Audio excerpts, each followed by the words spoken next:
स्वागत है आप सभी का गायत्री पीजी कॉलेज सांचौर की ऑनलाइन क्लासेस में। आज हम बात करेंगे कि जो न्यूरॉन है, तंत्रिका कोशिका है, उस न्यूरॉन में एक्सॉन के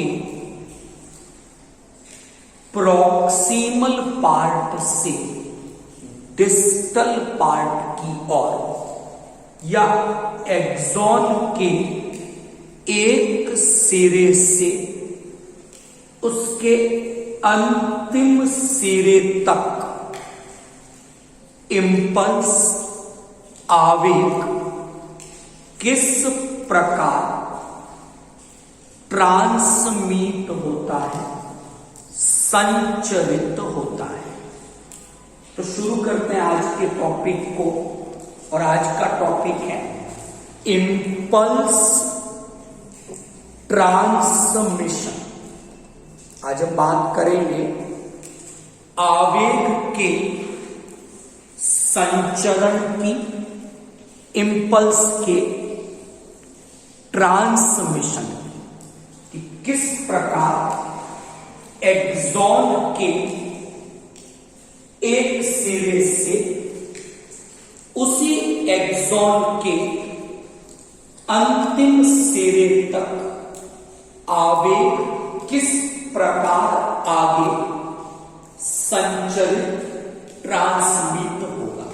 उससे पहले दो चीजें बात करें कि आवेग का जो ट्रांसमिशन है, इंपल्स का जो ट्रांसमिशन है, एक तो वो होगा विद इन न्यूरॉन, यानी एक ही तंत्रिका कोशिका है, उसके एक्सॉन के एक सिरे से उसके अंतिम सिरे तक वो ट्रांसफर हो जाए।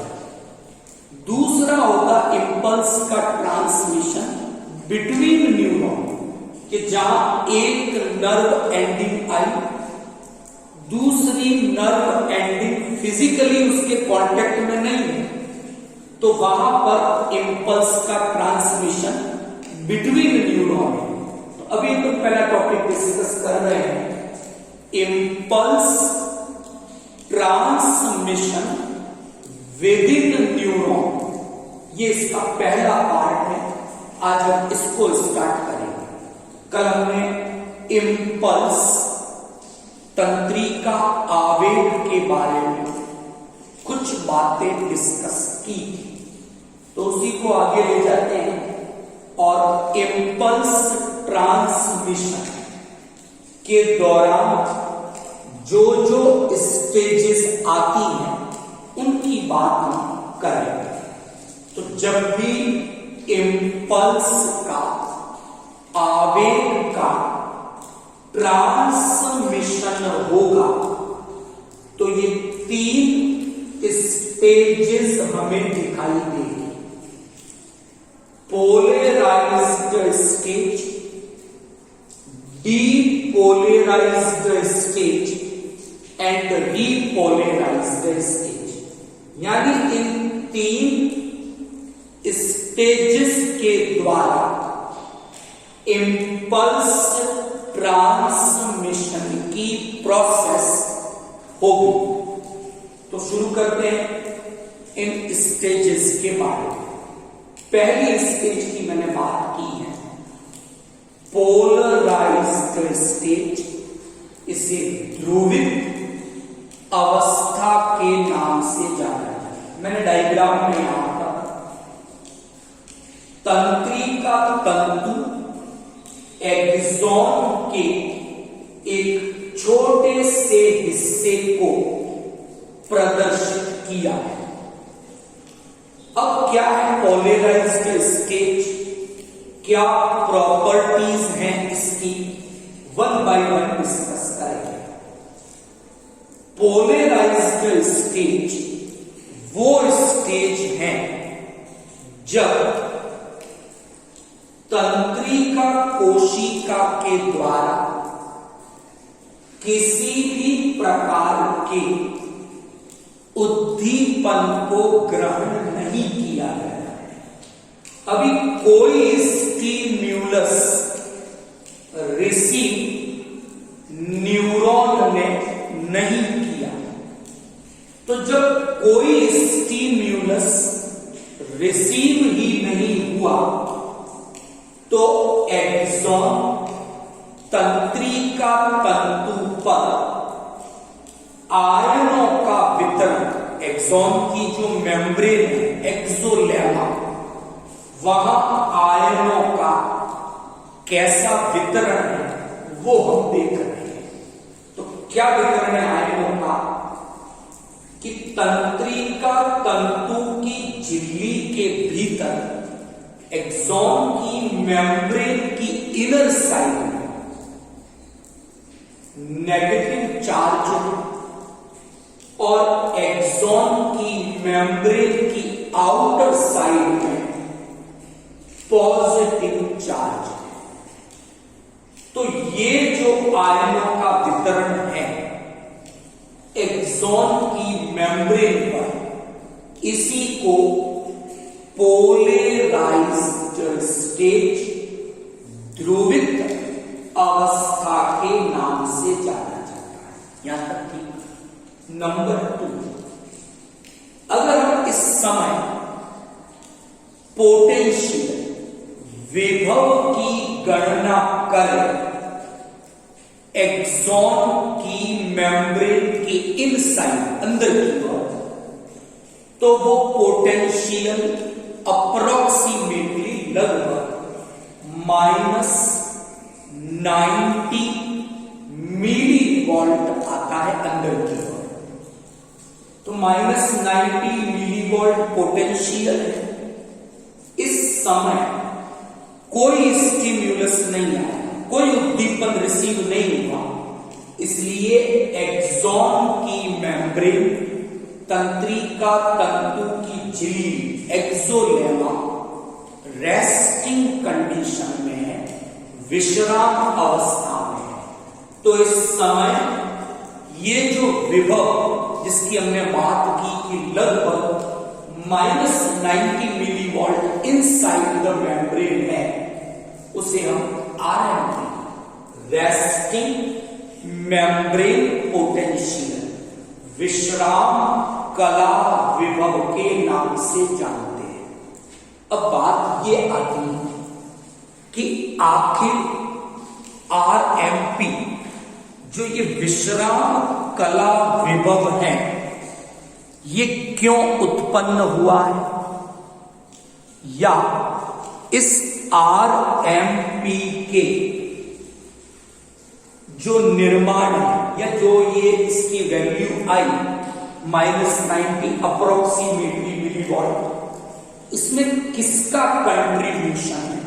अभी मैं केवल शॉर्ट में बात करूंगा, अपना डिटेल डिस्कस करेंगे कि एक तो यहां पर रोल होगा आपके सोडियम के लीक चैनल का, दूसरा कंट्रीब्यूशन होगा पोटेशियम के लीक चैनल का, और तीसरा कंट्रीब्यूशन है यहां पर सोडियम पोटेशियम एटीपीएस पंप का।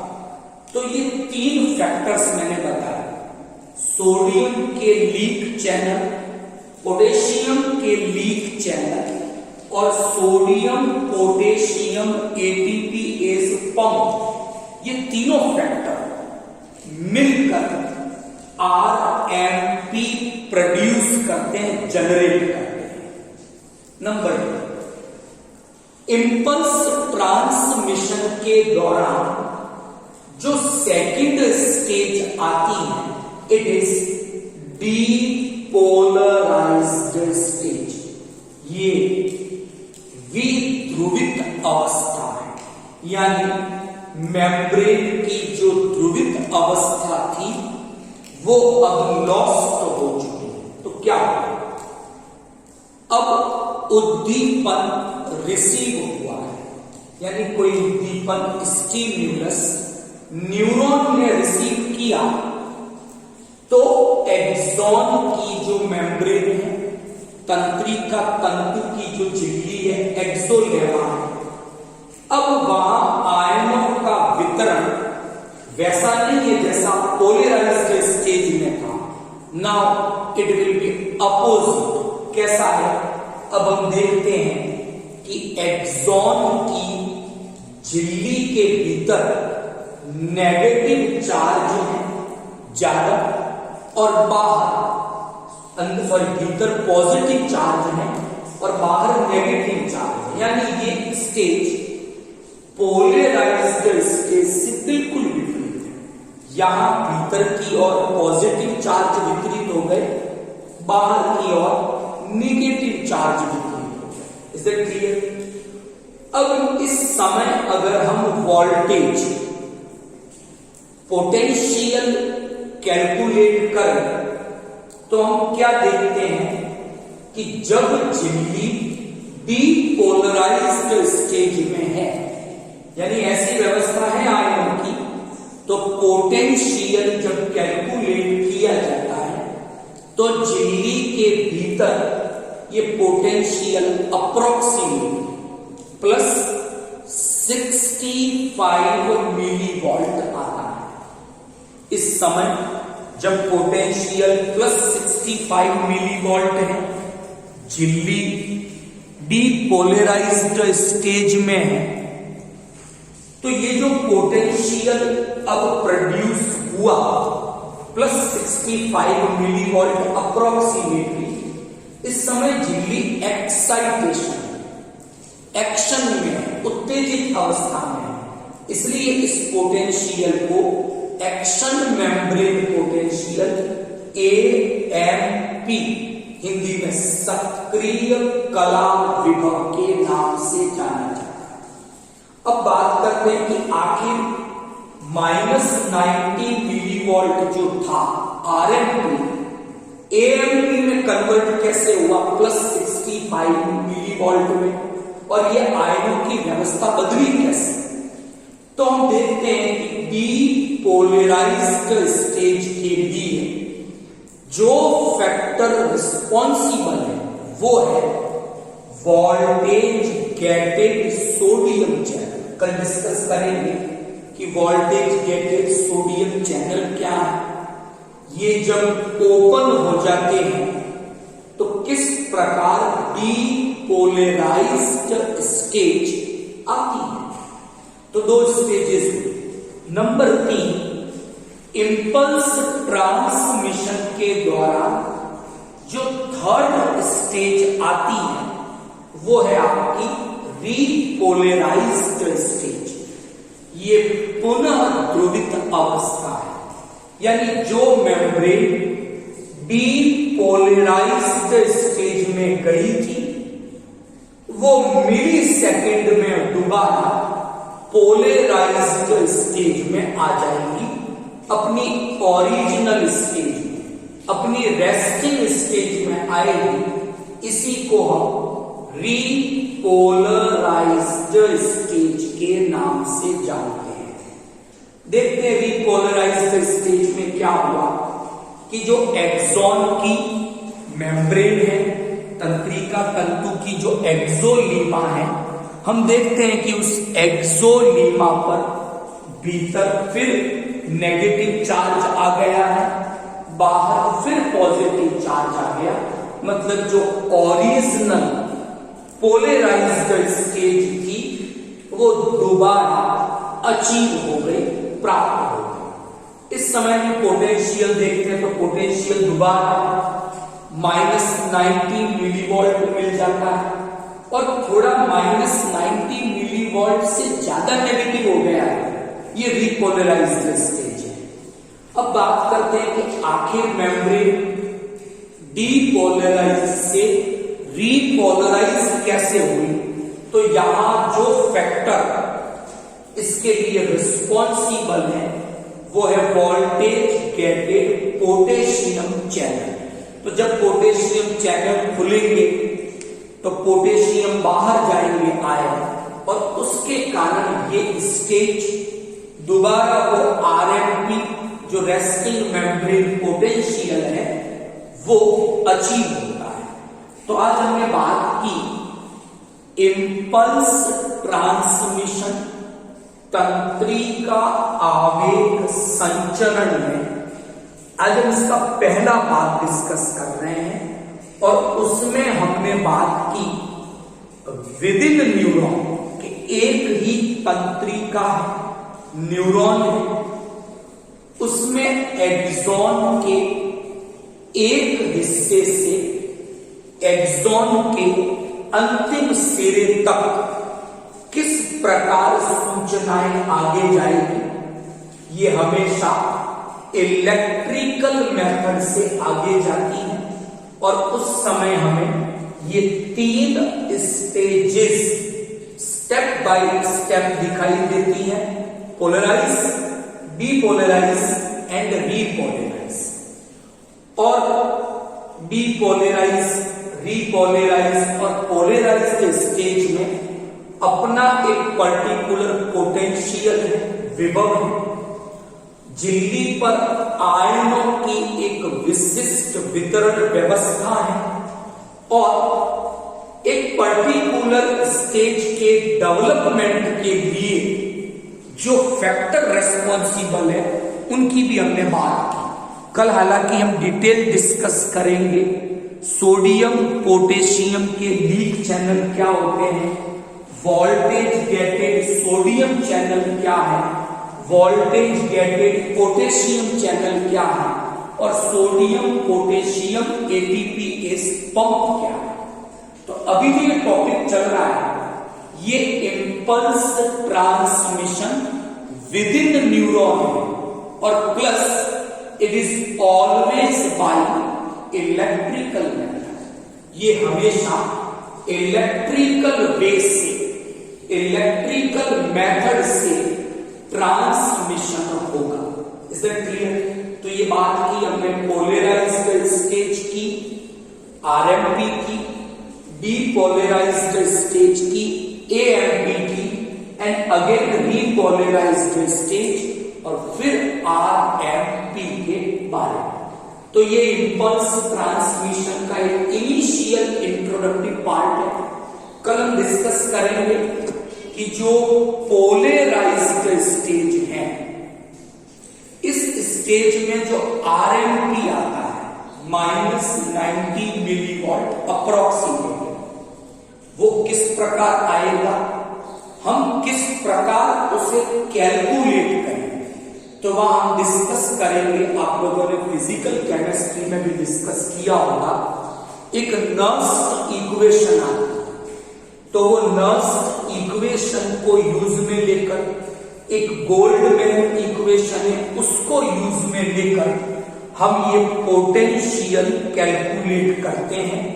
-90 किस प्रकार आता है, +65 किस प्रकार आता है, ये हम कल के लेक्चर में डिस्कस करेंगे। आई होप आज का जो इनिशियल पार्ट था इम्पल्स ट्रांसमिशन का आपको समझ में आया होगा।